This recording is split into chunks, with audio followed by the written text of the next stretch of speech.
All right, what's going on today, guys? Welcome to the podcast. I'm here with Dan Henry, the founder of GetClients.com and the author of the Wall Street Journal and USA Today best-selling book, Digital Millionaire Secrets. Dan has sold over $25 million in online consulting and education while helping entrepreneurs sell their high-ticket advice and services online. His company has helped thousands of entrepreneurs sell their high-ticket coaching online and has been featured in Forbes, Entrepreneur, Business Insider, and more. And he is also known for closing $1 million in a single day from stage. Welcome to the show, man. Hey, how you doing? Glad to be man. here. Yep, I appreciate you hopping on. And we were just speaking before about like kind of the two paths that you've gone on, which is coaching and then how to think.com. So I kind of want to go into that. So why are you leaving the coaching space? Well, I mean, I'm not. I'm not necessarily leaving the coaching space. I'm creating a new product that's just a little bit different. And you know, I love what I do at GetClients.com. We're going to continue to run that company, but I have a new project that is, I'll tell you why.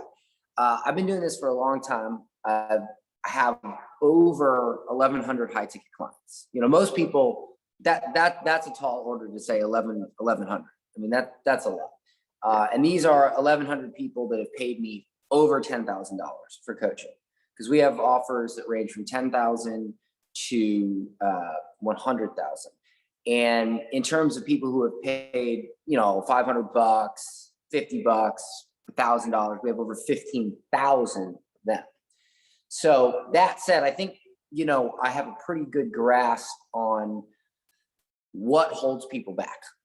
And I can say unequivocally that, you know, most people believe that what holds them back is a marketing tactic, a funnel, a this or a that. And the truth is, it's none of that. It is 100% their mindset, and not just their mindset, but how they process information, how they make decisions, and how they implement and execute strategy. I would tell you that on coaching calls that I've had, 99.9% of the time, I do not get a marketing or business question. I get a mindset question. So, like, give you an example. You better than anybody know the Facebook ad world, right? So if somebody says to you, "Hey, Jason, I spent $10 on this ad and I haven't got any sales yet. What do I do? It's not working." What is that an actual business or marketing question? No. It's because they're not they're not patient enough to, and right. Plus it's only $10. So right, exactly. So if you don't fix the entire reason why your brain just processed the information for you to even ask that question, that's the problem, not the ad, right? Because that is going to trickle down into every other aspect of your business, your life, your relationships, everything. If you expect to have an ad after $10 when it's not even fully attributed yet, then you have these wild expectations. You have a patience issue. You have way more issues than Facebook ads. And that's the thing is, and I'll be honest with you, you know, our cheapest product is like 10 grand. So I went back and I said to myself, you know, I would really, because I live in downtown St. Pete. You live right across the pond in Tampa. We got to get together sometime, by the way. But I get stopped on the street all the time down here, and they say, "Hey, are you Dan Henry? You help change my life." And I always think it's maybe one of my high ticket clients, right? But more often than not, it's somebody that's either bought something cheap from me, or back in the day when I was more mass market, or they just watched my YouTube videos. And it really got me thinking. And I was just like, you know what? I don't want to just help people that can pay $10 or $50 or $100,000 for advice. So I decided one day that, and this is what happened. I'm a cannabis user. I have a medical card. I'm a cannabis advocate. So I got really stoned one night, and I was like, dude, how amazing would it be if I created this like app, right? And I recorded a 5-minute audio, and it just dripped, and people could download the app and they could get a daily mindset mentoring session from me every day.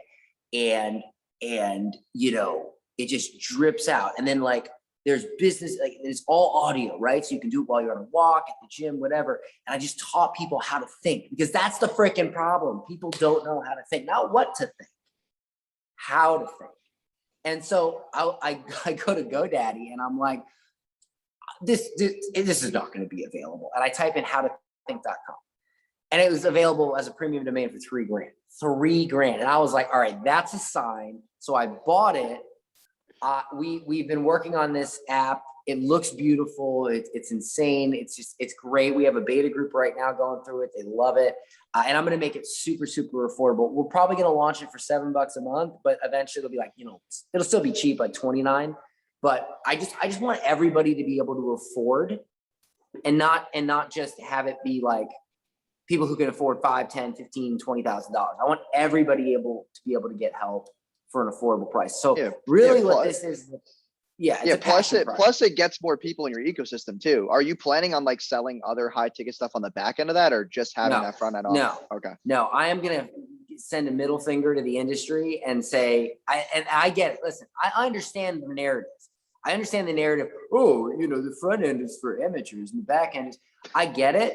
But I was at $1 million a month with very good margins on a 997 product for a while. And I had no back end. And I bought a mansion, I bought all this stuff. And so don't tell me that the front end is for amateurs. Maybe maybe for most people, but I believe that I can make low ticket great again. Yeah. So, I mean, there's still a lot of like even clients I work with in my own low ticket that's still profitable. And there's a lot of businesses, like you obviously understand this, that will lose money on the front end to make money on the back end. But when you're running a subscription model like that, like, yeah, you might lose money for the first month or two if you're running paid ads, but like you're going to make way more money in the long run. Well, we've gamified it. We've put in some stuff for like massive retention and referral. So my goal is to basically make it like the Netflix of personal development. And you will not hear the word funnel from me ever in these audios. It is mindset. And then there's also a business aspect, but it's like high level business. I'm going to be honest, last thing I want to talk about in that business is internet marketing. There's no internet marketing in that. It's more like high level business thinking and decisions, because that's what really drives the machine. That's the real secret to it. So to the mindset part, like, do you just think it's the way people were brought up, or do you think it's like just limiting beliefs that people have, or that like people think that like there's like real tangents about this, like rich people are assholes, and like when I make more money, I'm gonna leave this amount of people behind, and like people are gonna look at me differently. So like, what do you think is the biggest reason why? Because they know the goal is obtainable. Like they see it online, they see other people doing it. So it's like, what do you think is the biggest limiting belief? Well, I can tell you that right now. Like, first of all, if you think somebody's an asshole and you've never met them, you're the asshole. Okay. Yeah. So that's number one. But so here's the thing, right? What people have to understand is, and this is going to sound a little weird. You're not you. Okay. You're walking around in this body. You got your hands, you got your arms, you're navigating your consciousness through life. And what people don't realize is unless you intentionally challenge your thinking in your program, you're not really a unique individual. Because if you grow up and you're, say, a Christian, or you're a Muslim, or you're a Republican, or you're a Democrat, or whatever, it's probably because your parents were, your friends were, and that's just where you grew up. Why do you think people that grow up in the Middle East are generally Muslim? Why do you think people that grow up in America are generally Christian, or in some parts they're Mormon or whatever? It's because that's just what people do there. So when you grow up, you develop, same thing with red and blue states. You're just exposed to a bunch of stuff, and that stuff becomes your default programming. Now you can challenge that, and maybe you either validate it or you change it. But if you just accept your default and you never, ever, ever question yourself. See, people say, don't question yourself. I question myself every day. I like the concept of two minds. One mind is observing the current mind and always asking, like, is that the right decision? How would I feel if I was like me 20 years from now? And, is what I believe accurate, or am I not giving myself enough chance to think for myself? And I think I'm letting other people do the thinking for me. So for instance, I'll give you an example. Here's why people don't like rich people. Think of what's one of the top things kids watch in terms of movies and TV when they're a kid? I don't know. I feel like a lot of kids will watch like more adult movies because they want to be a part of like the adult conversation. Well, what is the biggest franchise right now that adults and kids love? And every time they release a movie, they go to the movie and they watch it. And it's like they're making the most movies of them right now. Shit, I don't even watch that much movies, so I wouldn't really know. Superhero movies. Okay, all right, yep. Okay, superhero. So every child loves superheroes, right? I mean, if a superhero movie comes out, almost every kid is going to watch it, correct? Yeah. Okay. So think about superheroes, right? How often do you see the villain is rich and the hero is poor? Dr. Doom, net worth of like 500 billion or whatever. Superman and Lex Luthor, right? Spider-Man and the Green Goblin. There's so many examples of the villain being rich and the hero being poor. And they frame the rich guy's bad. They go, well, what about Batman? What about Tony Stark? Batman has no superpowers, neither does Tony Stark. And both of them are painted as alcoholic womanizers. See? Okay. So Dude, think that's a about good that. angle. Okay. So think about it. So if you go through life, right, and think about this, if everybody was rich and everybody tried to be an entrepreneur, what would happen to the economy? It would collapse. Yeah. It would be done. So society has to program you to be poor because, and society's okay with a few people. That's why the 1%, a few people, getting their way through, almost like a sperm making its way to the freaking ovary. Okay, you got one, right? That's fine. We're cool there, right? We need some investors. We need people to buy properties and provide housing. Okay, cool. But they don't want the masses to be successful because that just wouldn't work. So think of the movies, the TV, all the stuff you see out there that your children and you as a child were programmed to believe each and every day, right? The phrase is pipe dream. Where did the phrases pipe dream come from, right? Like, think about it. So you are programmed to have low expectations of yourself. You're programmed to play it safe. You're programmed to believe that rich people are bad. And here's the thing. If you are offended by something, you will never attain it.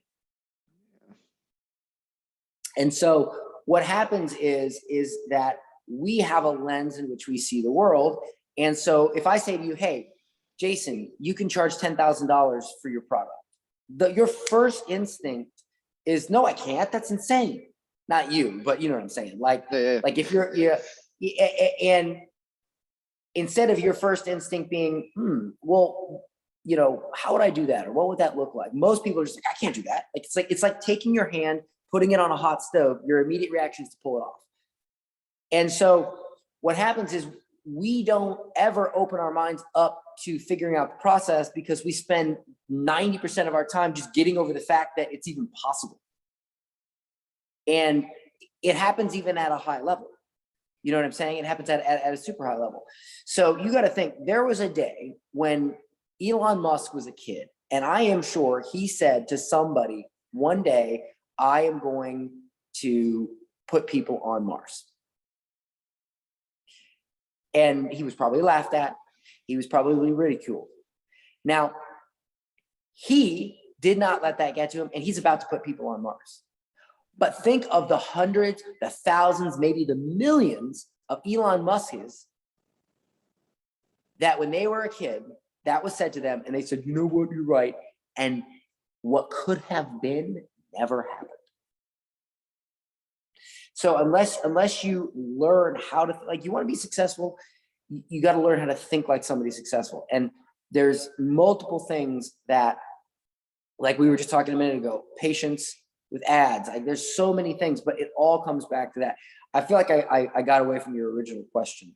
No, dude, no, I love going on different tangents. It's like, the other thing too is, the thing that I've seen from my journey is that a lot of people will start something. And the reason why I think I really broke out in the paid ads niche was because I was just willing to stick around long enough to see a W. Because there's so many people who I first started out with who were in the same niche, who were on Instagram, who I knew of, who were in these networks, and they all like dropped off eventually because they just couldn't sustain, or they just didn't have the mental capacity to stay around. You know And what I that's feel called? what? Junkyard theory. I call it junkyard theory. Okay, so think about this. Let's say you decide to build your own car, right? You decide to build your own car and you run into a problem. And you, this car is too hard to build. So you set it aside and you get new plans for a new car and you start building a new car. And then you run into a different problem. Okay, this is too hard. I'll get an easier car to build. And you get another car. And you keep doing this. What do you eventually end up with? No car. And You end shiny up with a out. junkyard of cars that don't run. And that's what people do in their businesses, in their funnels, in everything, Yep. every day. Look, and I'll be honest with you. And I want to hear what you were about to say, but let me just say this. The reason why I've been successful doing the same thing I've been doing for years, while everyone else is trying to find the easier way, I just decided to get good at the hard way. Yeah.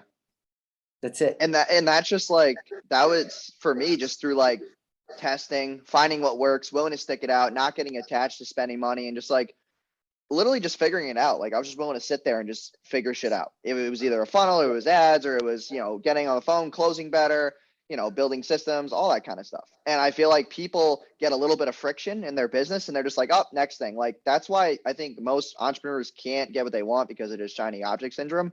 Because they see this person doing like Amazon automation, this person doing Shopify, this person doing this, and they're just like so attached to all these different outcomes. And they really don't know what they want for themselves either. I feel like most people can't even like do anything because they don't actually know their purpose or their intention. They just want to make money and that's all they want. But little You do should they never realize, commit to something that you don't have a passion for. yeah. And it's just like, I don't know. I think, and I was saying this in one of my videos like last week, is I was talking about how I think most people who come into this whole niche of online entrepreneurship would just be better off working a 9 to 5, because I don't think they have the mental capacity. Because either they're like in the wrong place in life, or they just really have bad money management. Like I've so many clients and in the past who have literally not been able to scale their business because they taste money and then they buy stupid shit with it. Like we've had clients drop us because like what we're doing is technically working, and then they're like, oh, the leads are shit, and then they kick us out of the accounts, and then they buy a Corvette next week, and like all these different things that I've seen. And it's just like, what the hell? People just either have like the wrong intention, they don't like to spend money, they don't have patience, or like they just simply don't have a proven business model. Like their foundation's just shit. Yeah, and it's I just agree. really interesting. So And that's why I'm so passionate about teaching people how to think. And I like to clarify not what to think, how to think. But it's because on all the coaching calls I've been on, at the end of the day, what's really driven the most results hasn't really been marketing advice that I've given. It has sometimes, especially for my higher ticket clients, where I like just plan out their whole copy and everything. But it's been their mindset. It's been the way they look at things. It's been the way they were. Like I'll give you a perfect example, right? If you're in a negative frame of mind, you can't make positive decisions. And it happens to everybody. I'm not saying I'm perfect. Like I had a bad string of events happen with, like everybody does, recently, and I had like a week where I was just down. I was negative, and I was trying to solve some problems. Because I was in a negative mindset, I couldn't really solve problems and create positive outcomes because I was in a negative mindset. Well, my buddy Myron Golden, I'm sure you know Myron, he came over to do this guest spot on one of our coaching programs, and he comes in, he's super happy, right? He's super positive, and I was like, wow, this guy's he's on fire today, So he's like, how you doing, Dan? I was like, well, I got some problems here, I got some problems there, and I've just been really down the past couple of weeks. And he's like, oh, that's terrible. And he's like super positive. I say, did you win the lottery or something? Or not that you need it, but did you what's going on? And he's like, no, actually my dad died 2 days ago. Yeah. wow. And I was like, your dad? And I know his dad, and I was like, your dad died 2 days ago? And after I was like, that's terrible, and offered my condolences, I was like, how are you so positive? And he says,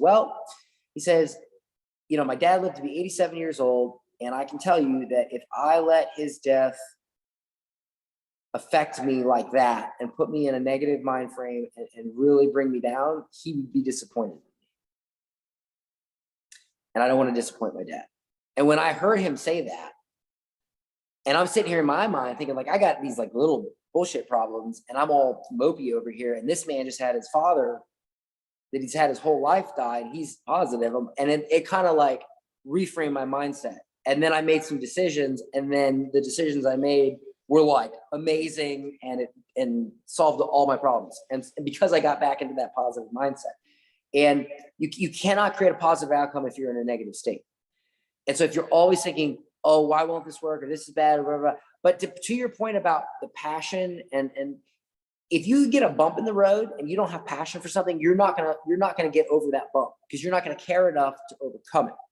Right. And so a lot of times people, they see what other people do and they try to model it or copy it. And the problem with that is you will copy someone else's passion. And if you don't have that passion, they're willing to go through the fire. They're willing to get through the bumps in the road. You're not willing to do that because you're copying someone else's passion. What you have to do is find your zone of genius, take that and run with it. The reason why, dude, I suck at ecom. I'm not going to lie to you. I suck at ecom, right? I think like, I hate doing e-commerce. I hate it. I had a 6-figure t-shirt store back in the day, but then we had issues where like these Chinese sellers came and copied my stuff and hijacked my listing. And I just didn't want to deal with it. Like, I don't like ecom. I like to speak. I like to motivate. I like to talk.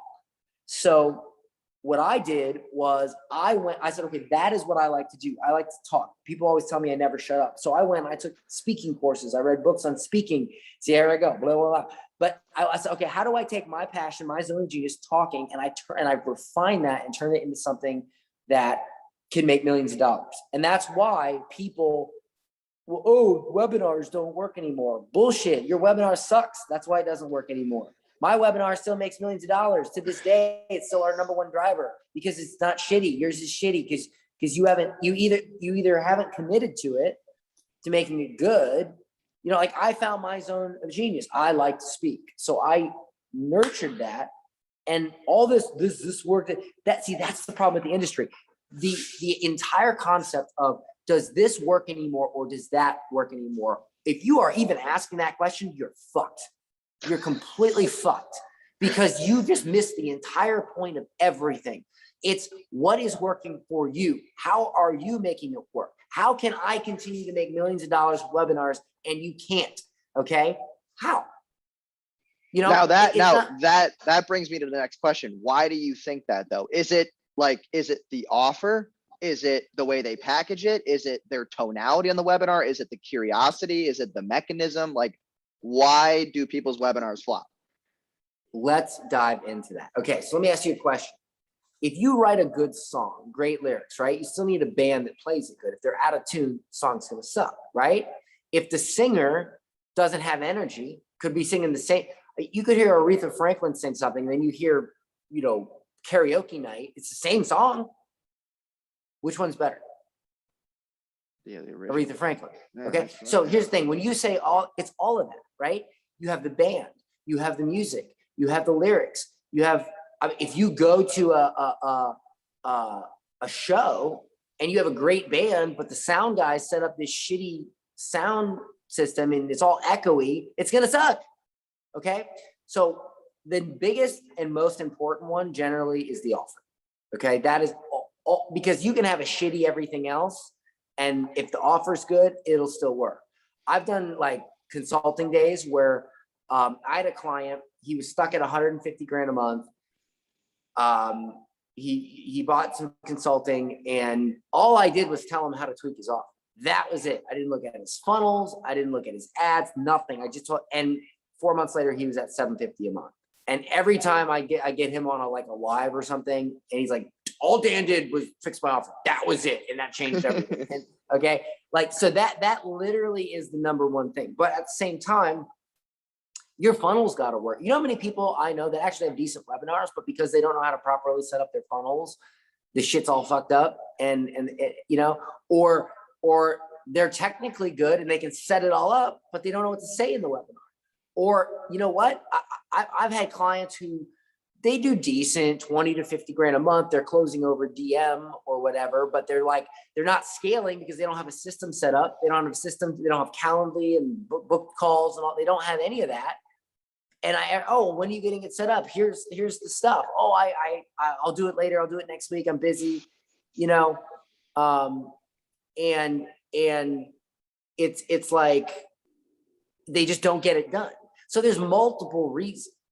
And they all work together, but it flows from the offer. I always say it starts with the offer, right? If nobody wants what you have, then it ain't gonna sell. Then it's what you say and how you say it. So it's your offer, what you say, and how you say it. Now, how are you strengthening your offer the best? Because I know a lot of people who will literally just basically tweak it by having like a guarantee with a result driven like specificity, like I guarantee you 40 to 50 booked appointments a week, guaranteed or your money back, something like that. That means you're too lazy to make a good product, so you have to throw out this ridiculous guarantee as a Hail Mary. That's you like this, lobbing it. That's a half court shot all the way down. I've done $25 million, and I've never had to guarantee some ridiculous stuff like that, because I know what I'm doing. I've built my company up where my clients get amazing results. And I just say, listen, if hundreds and hundreds of people get access to the same thing you get and they can do it, right? Yeah. And you can't, at this point, whose fault do you think that is? Okay. Like, let's just be honest. I didn't just start this shit yesterday. We have 1,100 high ticket clients. I've made multiple millionaires, hundreds of people at 6 and multiple 6 figures. And these are people from all walks of life, and dude, they're not all geniuses. Okay. Let's just call it as it is. I'm from Florida. I'm 7-year pizza boy, Florida. I drop out of college. Don't tell me that you need to be I'm not smart enough or something, at a certain point it's you. And so, I don't like to sell like that, because what happens if you pay me a bunch of money and then you don't do your part? How do I know you're going to do your part? And that with working with clients, so I know I'll do my part. I've been doing my part for 5 years, and I've proven it. Regardless of what, love me or hate me, how the fuck do I keep producing people that make millions of dollars if I suck? Okay. You can hate me all you want, but at the end of the day, it doesn't matter, because look, there's people that hate Grant Cardone, but the dude's balling. You know what I mean? I mean, what do you want? He gets under my skin sometimes, but I still have to say, man, it's good. That's what he's trying to do. Guy's a fucking genius. He is. He is. It's crazy. Yeah. So, I mean, if that answers your question. No, yeah, of course it is. Yeah. And then the last one I had for you was about obviously coaches, and what's the one untapped strategy right now that they can implement. Now I know you're saying even if I tell them, they probably won't do it, but what is the one thing right now that could be implemented right now and could get them booked calls right now? So specifically, what could get them booked calls? Yeah. And it doesn't have to be paid ads, it could be organic, but what's the one thing that people aren't doing enough of? What? God, everything. What's the one thing people? Well, can I give you a few answers, because it really does depend on their. Yeah, of course. Okay. So if you're running ads, specifically, because ads is a whole thing, right? And I piss off all the ad guys, because most ad guys are what I call keyboard jockeys, right? Or sorry, dashboard jockeys, right? Mm-hmm. They go in the dashboard, and all they talk about is my CPM and my second, we're gonna layer 1% lookalike audiences, and then we're gonna guess what, assholes? But you know what? Yeah. You know what's crazy is that I don't do any of that shit either. And not because I'm an ad guy, but because if the offer's strong enough, it doesn't matter what fucking ads we're running. They always fucking perform. I've never done any of that crazy. I met a guy at a conference once, and he's like, we spend $1 a campaign and we duplicate it 10,000 times. And then and that's how we spend $10,000 a day. And I'm like, fuck that, dude. That's insane. I said, I don't want to do that. You know what I do? I come up with good ads, And then I just press random buttons. That's an exaggeration, but I press very simple buttons. Conversion campaign, retarget with some good and just good ads, like really good ads. So can I give you an example? You want me to break down a campaign that 15 grand in, 850 grand out? Yeah. Okay, so I did this event called the Raise Your Prices Challenge, right? Now you got to think, right? There's a lot of coaches out there teaching how to sell high ticket. 90% of them took my course and made a watered down fucking version of it. So I mean, if you want the watered down, you guys go for it. But and that does piss me off about this industry. I'll have somebody come in and pay me money, and they have a fitness offer. 2 months later, how to get clients. They go out, they sell a shitty version of it because they have no passion for it, and then we get on call and they're like, well, Dan, there's so many options. What about this person, that person, that motherfucker? Those are all my clients that didn't even know what the fuck they were doing 2 months ago. What do you mean? So that's annoying, but whatever, So here's what I did, right? I was like, okay. I was like, I'm going to do this challenge. We do a 5-day challenge, Raise Your Prices challenge. So it's not nothing like crazy, right? People are doing that. It's still saturated because that's the number one thing. Oh, it's saturated. So what I did was I said, okay, how can I really stand out? How can I really get people to be like, okay, I need to pay attention? So ever since I bought that yacht, people have always said, oh, you should like, oh, like they send memes from Boats and Hoes from Step Brothers. Mm-hmm. And so I had this idea, right? So I hired a guy I hired Joey Yak, who's a great, he's great at coming up with ideas, and he's a rapper and he makes rap songs. And then I hired a guy that does Seven Dust music videos. He had just done a music video for Seven Dust. And we went on the boat, we hired some female models, and we did a complete parody music video of Boats and Hoes from the movie Step Brothers, but we called it Book and Close. Yeah. Okay. I saw that ad, by the way. That was genius.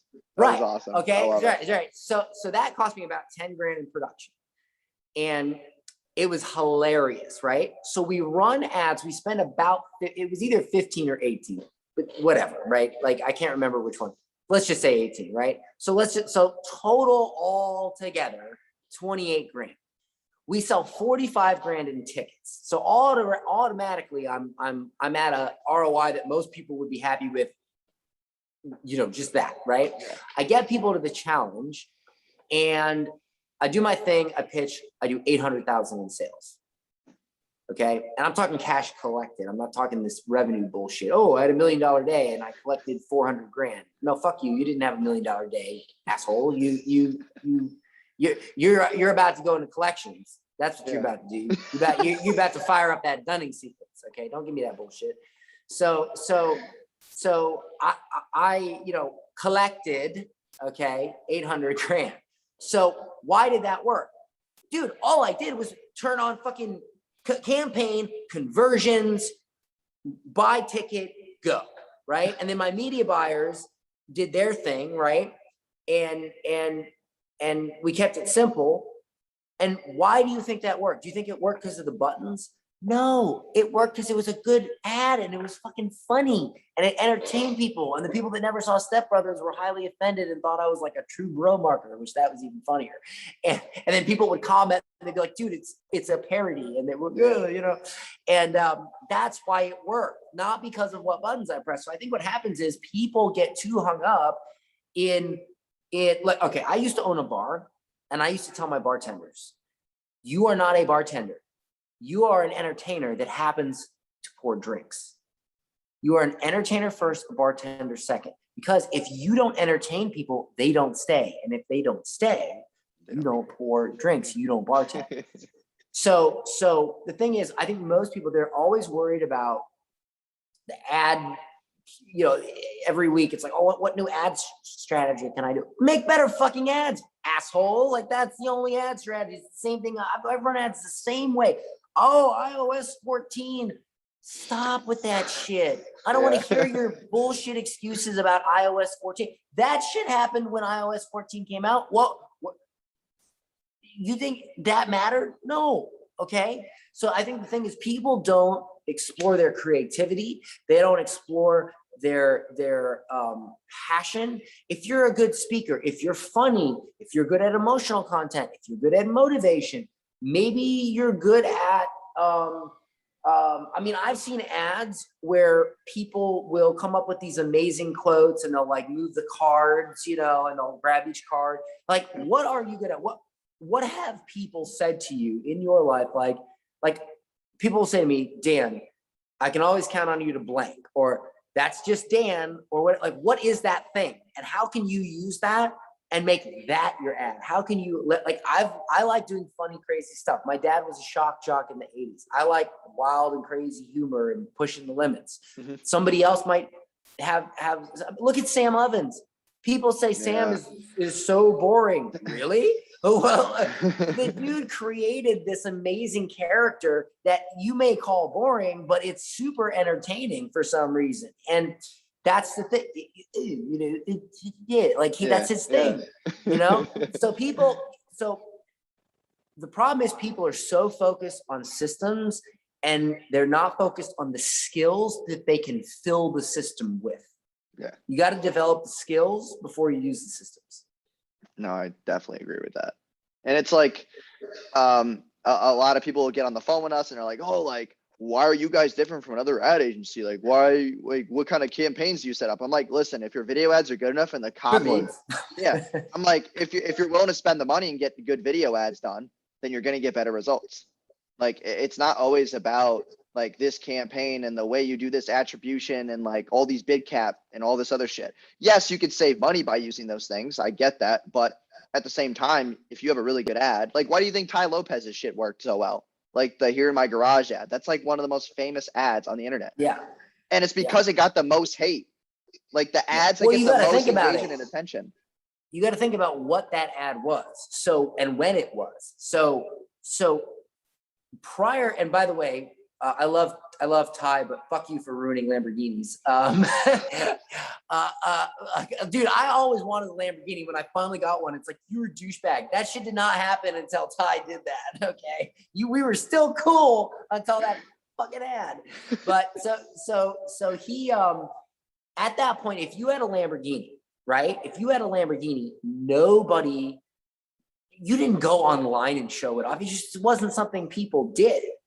You were just this rich guy who owned a Lamborghini and that was it.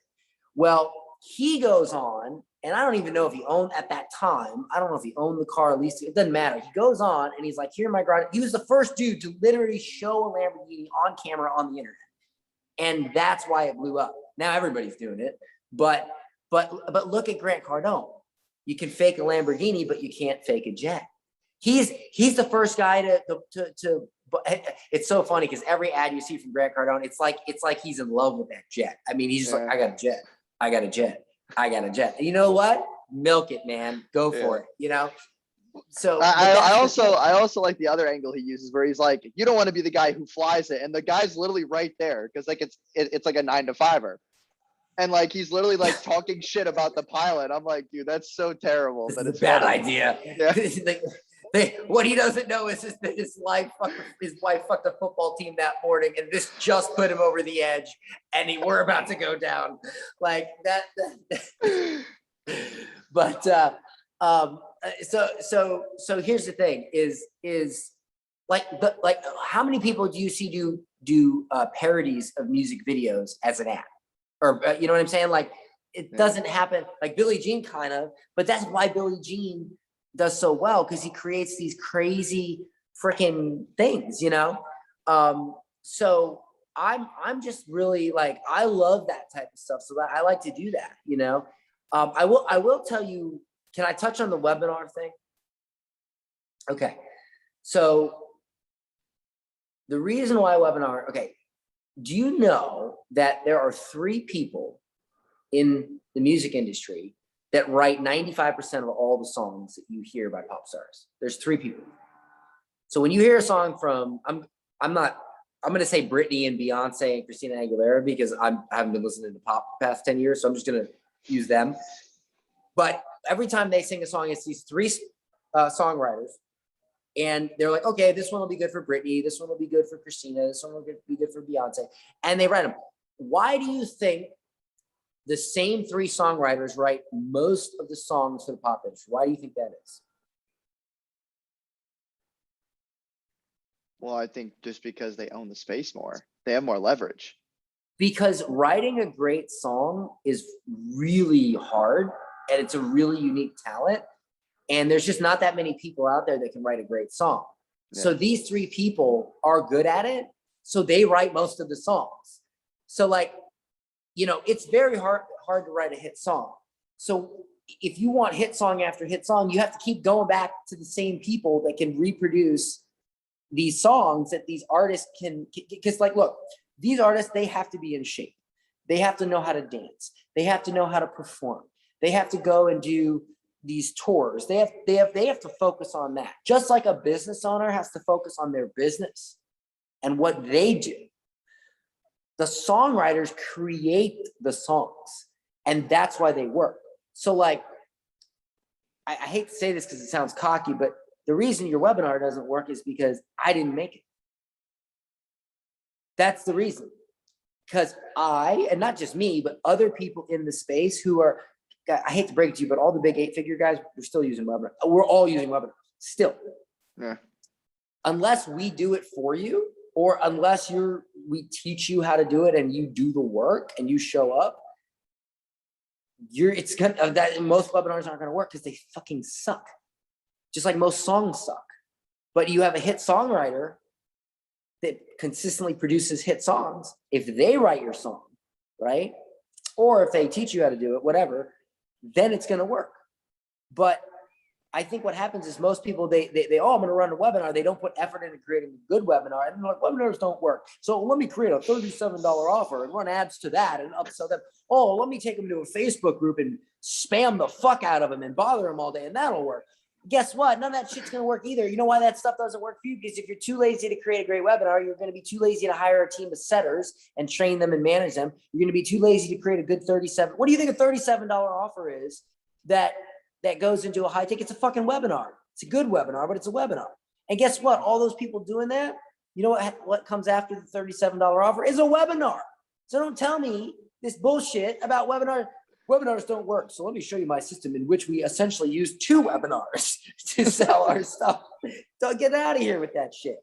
Okay. I just like to create webinars so good that I don't have to mess around with that. I can just go add to webinar and make the sale and be done with it. So now the last question I have for you, because it's like you do a webinar, but like, what do you believe in VSLs? Or do you think the webinar is the same thing as a VSL? Because I hear both terms. I know what they are, but why do you think one might be better than the other? Or it doesn't really matter? I mean, to me, a VSL is just a short webinar.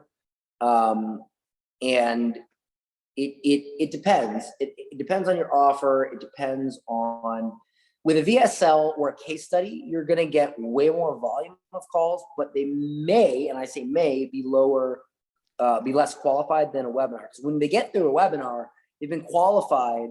It's like, listen, don't book a call unless blah, blah, blah, and unless you resonate. So you get more qualified calls, but you do tend to get less calls than a VSL because it's shorter and more people see the offer and more people take it. It depends. I've had clients that put together a simple VSL or a case study. They hit 100 grand a month. And then they say, well, Dan, I think it's time for a webinar. I'm like, why do you think that? And they're like, well, because we're at 100 grand a month with a VSL or a case study. And I'm like, well, do you have a problem? See, here we go back to how to think. Well, do you have a problem? Well, no. Well, so what's preventing you from getting to 150 or 200? Are your calls not qualified? No, they're actually really qualified. So send more traffic. Right. And they're like, well, I'm like, why don't you just spend more on ads? Like, what's your cost per call? Oh, $200. What's your close rate? 40%. So why don't you just spend more on ads? Well, I don't know. I thought I should have a budget. I'm like, you want a budget to how much money you can make? You know, like people do this. Yeah. And I'm like, why do you think you need a webinar? Well, I'm like, the only reason you would need a webinar is to increase the qualification on your calls if you already have a VSL that's working. Do you need that? Well, no. So what the fuck are you doing? I think they're just addicted to the newness of it because they're like, oh, this thing's working. Like, I'll try this too because that sounds sexy and that sounds like fun because I'm bored. I think that's like a real thing too. Right. Well, doing the, oftentimes the most profitable thing is the thing with the least sexiness. You know, like Mike Tyson said, when you embrace the hard thing, the thing that you're supposed to hate, the thing that sucks, and you learn to love it, that's how you become a champion. Because nobody wants to get up at 7 a.m. and drink 2 disgusting raw eggs and go run 10 miles and then go to the gym and box and then go lift weights and then go strap up with trash bags around their arms and legs and run again to cut weight. Nobody wants to do that. But if you want a belt wrapped around your waist, you have to do that. So you can either force yourself to do it or you can learn to love it. Because you can't, it's hard to do something you don't love. See, that's the thing. One of the things that I like to teach people is how to learn to love things, how to make things that you traditionally would not like, how to make them fun, how to make them something that you enjoy doing. Because you can't force yourself to do something. You just have to learn how to make yourself feel like doing it. And the thing is that a lot of people have very simple things that stand in their way, and they have fear. I mean, they have fear of success. They have fear of growing. They have fear of more people seeing it, you know? And it's like, you know, the thing about confidence, a lot of it is confidence. What if I told you that it's impossible to build confidence? People, any motivational guru that tells you that you can build confidence or how to build confidence is full of shit. Yeah. You know why? It's not hard, it's impossible. You can't manufacture confidence. There's only one way to build confidence, and that is by building competence. If you build competence, confidence naturally comes. Don't tell me that you can step in the ring and you've never fought before ever. And you're gonna go in and you're gonna have the same confidence as if you had 20 fights and you've knocked out 15 people. You're gonna have way more confidence. Don't tell me that you just get out of medical school and it's your first brain surgery as a neurosurgeon. You're gonna have the same confidence as when you have 1,000 surgeries under your belt. No. But the thing is if that lack of confidence stops you from creating competence, then you will never have confidence, because the only thing that creates confidence is increased competence. It's getting better at what you do and doing the steps to get better at it and making it better. You cannot create something great if you're not okay with it being shitty at first, because then it'll never start and you'll never create competence, and competence will never flow. I agree with that, man. So I'll wrap it up with that, man. I appreciate having you on. It's been dope. I want to talk to you after this, but yeah, man. I'll put your links and stuff down below, and then yeah, man, I really appreciate having you on. It was a great discussion. So I appreciate it. Yeah, links. Just, I mean, all my marketing stuff's on getclients.com. We got the blog. We got my book that you can pick up. We got, you know, just all that stuff. And then, and this is a passion project. If you're struggling in life, if you lack confidence, if you have imposter syndrome, if you feel like you could make better decisions and you feel like it's yourself holding you back, or what I like to call your enemy within, that voice inside your head that tells you you can't do it, you're not good enough, you're too young, you're too old, you're not experienced enough, whatever bullshit excuses are inside your head, that's what I call your enemy within.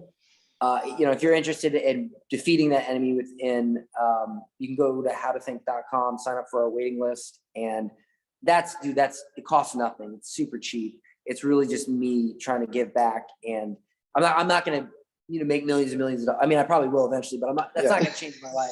You know, it's really just something for me to be able to help everyone and not just help people that can afford high ticket business stuff, you know? So that means a lot to me to spread the word about that. So, and I appreciate coming on here, Jason. It's fun. Yeah. I like jamming with you. I like vibing. yeah, with you. no, man, that's just dope. Yeah. All right, man. Thanks, bro. I appreciate it.